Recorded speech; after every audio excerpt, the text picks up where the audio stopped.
Voici une courte vidéo sur les changements apportés à Wise de cette semaine et aussi quelques rappels concernant l'utilisation de Wise.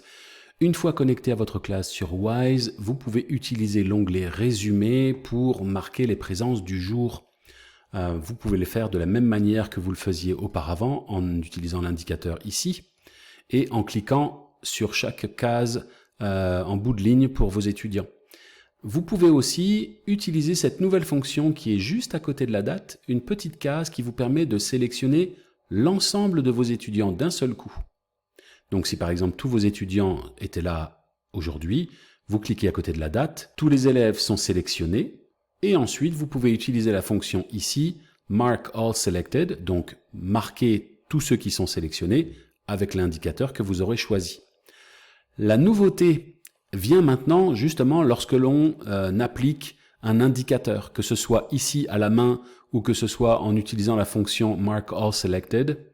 Eh bien, il y a maintenant une alerte qui vous indique que votre travail n'a pas été enregistré.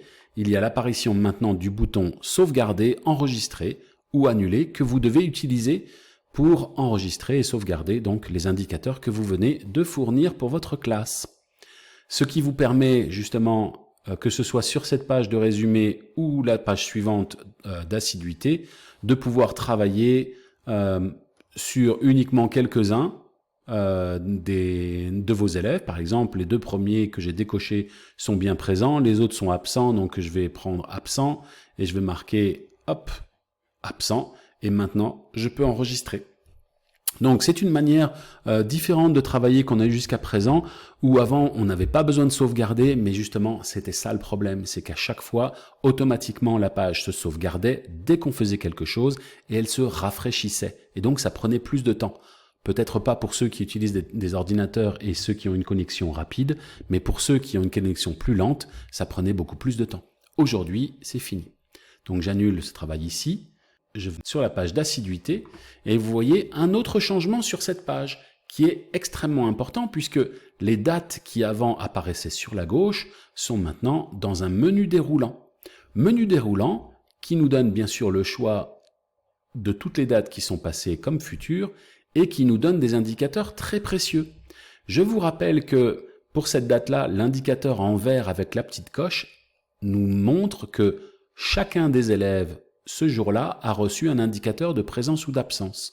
Lorsque c'est vide, ça veut dire qu'aucun n'a reçu d'indicateur de présence. Et enfin, le troisième icône, quand c'est orange à moitié plein, eh bien, ça indique qu'il y a au moins un élève de cette classe qui n'a pas d'indicateur. Et il faut aller sur cette classe, ou ces deux classes, pour remplir tous les indicateurs.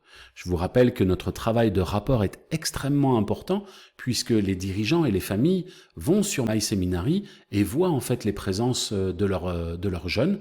Nous devons donner un rapport qui est juste, qui est donné en temps et en heure. Donc s'il vous plaît, rappelez-vous que les présences doivent être cochées chaque jour de cours ou à minima à fin de semaine.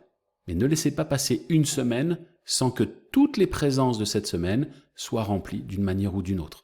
Si vous avez besoin d'aide, contactez votre assistante administrative ou le coordonnateur qui vous supervise.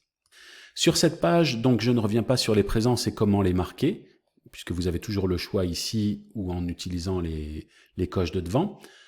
Il y a ce bouton-là maintenant qui est apparu et qui va en fait vous permettre, sans avoir utilisé le menu déroulant, vous envoie vers la prochaine date où il n'y a pas d'indicateurs qui ont été notés. Donc là, on a choisi le 18 octobre. La prochaine, normalement, ça doit être le lundi suivant, quoique là, c'est les vacances, donc ce sera le lundi 4 novembre. Et ensuite, le mardi 5, etc., etc. Un autre petit icône qui est apparu sur cette page, c'est celui-ci, une petite poubelle. Et si vous cliquez sur cette petite poubelle, vous voyez que l'infobulle s'est affichée, annuler cette séance de cours.